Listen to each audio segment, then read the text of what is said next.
We will begin tonight with the very latest news about Memphis Grizzlies star Ja Morant, who met today with the NBA's commissioner Adam Silver, and it was announced that Morant has been suspended 8 games without pay for conduct detrimental to the league in connection with a March 4th live stream in which Morant was holding a firearm while in an intoxicated state in a Denver nightclub. The suspension retroactively includes the 5 games Morant has already missed, so he is eligible to rejoin the Grizzlies in Dallas on Monday. Woj will tell us in a moment not to expect him back so quickly. Commissioner Silver made the following statement: Ja's conduct was irresponsible, reckless, and potentially very dangerous. It also has serious consequences given his enormous following and influence, particularly among young fans who look up to him. He has expressed sincere contrition and remorse for his behavior. Ja has also made it clear to me that he has learned from this incident and that he understands his obligations and responsibility to the Memphis Grizzlies and the broader NBA community extend well beyond his play on the court. Jalen spoke with Ja Morant this afternoon following that meeting.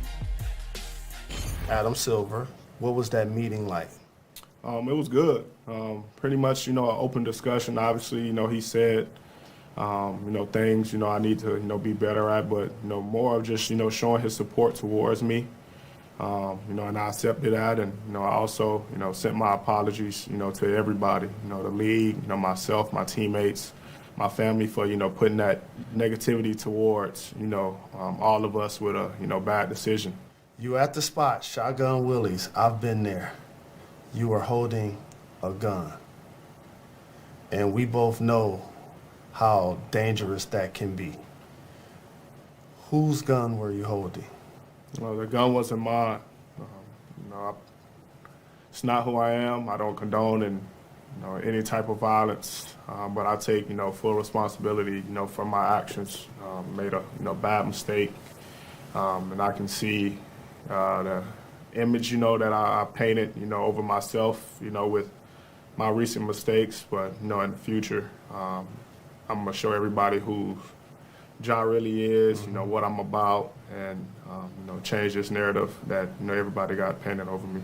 In particular, if you don't mind getting into detail, like what were you doing these last 10 days, and what did it teach you about yourself? Just learning, I can open up. I can, express my feelings, and that it's, okay to be able to express your feelings. So, I was constantly, talking to therapists. I've been doing, Reiki treatment. I've been doing anxiety breathing, different stuff to, help me manage that and, release, all that stuff from my body. Do you take pride in being a role model? I do. And, I realize, I have a lot of kids, who look up to me, even, probably some adults, a lot of fans. And I realize, my past mistakes isn't being, a good role model. So just got to be better in that area, be more responsible, be smarter, and, make better decisions. So that interview is from this afternoon here in New York City, and it will a longer version of it will air tonight on Scott Van Pelt Sports Center after our NBA doubleheader. You see Michael Wilbon, who's with us as promised from Phoenix tonight. But Jalen, I will start with you. What more can you share with us about your conversation with Ja? That he was willing to open up about a series of poor decisions.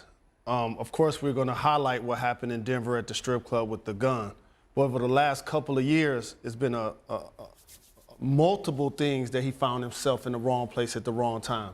There was an alleged incident with his sister as it related to volleyball, a situation as it related to his mom at the mall, the situation with the Indiana Pacers staff post-game. And so I got a chance to talk to him about those things. I got a chance to talk to him about the alleged gang signs that people said that he throws up when he's out there playing ball. And the main thing I got from him is humility.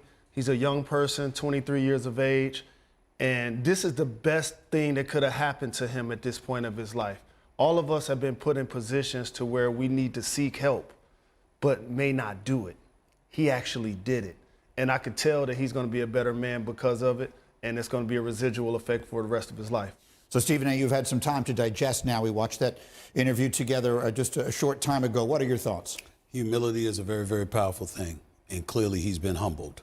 I think we have to walk away thinking about that, the level of contrition that he showed. While we appreciate it, and we should, he is 23 years old. He's a young man, but he's still a man.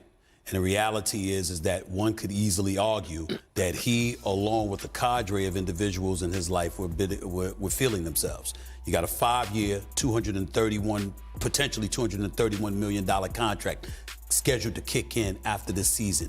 You had Coca-Cola deals, you had a Powerade deal, you had a Nike deal, and all of this other stuff. So the opportunities are boundless, they're endless. And a lot of times when you are successful, first of all, you're going to feel yourself to some degree when you're that young. What makes it worse is when you're surrounded by people who are feeling themselves acting as if they are you, that they have the same perks and the same luxuries and that they've earned it themselves. And when you have those folks in your life, everybody has to check themselves, and not just for yourself, but also for Ja Morant, because for all intents and purposes, he's the meal ticket. And so when you look at it from that perspective, we got to speak in a straight language when it comes to stuff like that.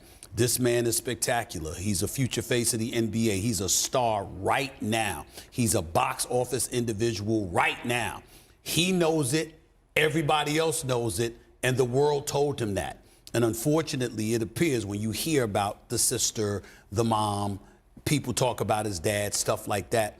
Listen, they could very well be innocent in terms of the incidences that they have found themselves in. But evidently, people knew who they were. And because they knew who they were, that made them a target because it's a way to get to him.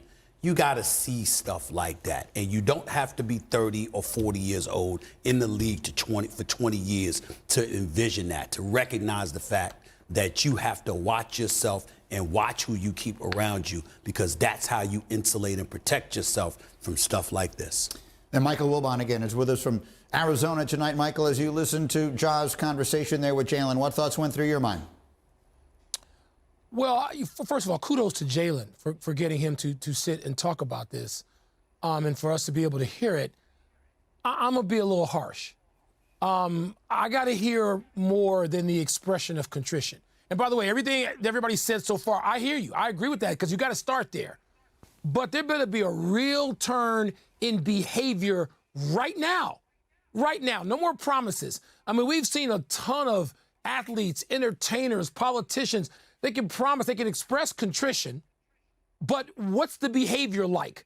Is Ja Morant ready to tell people, get out of my life? You're out. You're done now. I've got to take hold of this. Do you realize the money we just talked about with the launch of a soft drink that ain't out this week? The launch of a new sneaker from Nike that ain't out this week. I know, because I told my son, who's 14, and he's one of the people in this generation to whom Ja Morant is like a Pied Piper. No, you can't have those shoes. You're not getting those. We're going to figure out what is going on here with Ja Morant. So if I'm just one guy telling his kid that, what do you think this cost him? We heard about Woj saying it cost him $700,000 in salary. How about the tens, if not hundreds of millions of dollars in the soft drink launch and the shoe launch? Really, if it's just that selfish, you need to change your behavior, and it's not that selfish. You represent so many other interests, and part of that is your own with safety. You did something that could have been much more dangerous to your health and risky. What are you going to do besides express contrition?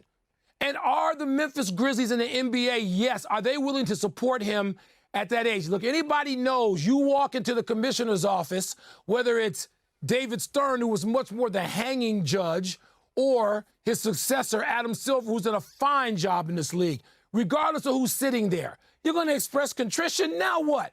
What was he going to do? Roll in and say, hey, I'm here, Adam. What we doing today? What we talking about? No. He started at ground zero. Now what? This is on him. It's on the people close to him. It may be on people who need to be a whole lot tougher to say, I'm not your friend today. I'm in your face. And Ja Morant's not the only one. We've all been there. Everybody on that set has been there. I've been there, 23, 24 years old, when you needed to be better. It's time for Ja Morant to be better, right? I'm not talking about basketball. He's great. We already know that. He's first team All-NBA. What about his life? You see what's happened in Georgia and Alabama. We've seen what's going on when young people are not marshaled in the proper direction and made to be accountable and responsible and maybe even fearful. It's time for Ja Morant to get that now. It's powerfully said. Again, you will be able to see the entirety of the interview tonight. Thank you for watching ESPN on YouTube. For live streaming sports and premium content, subscribe to ESPN+.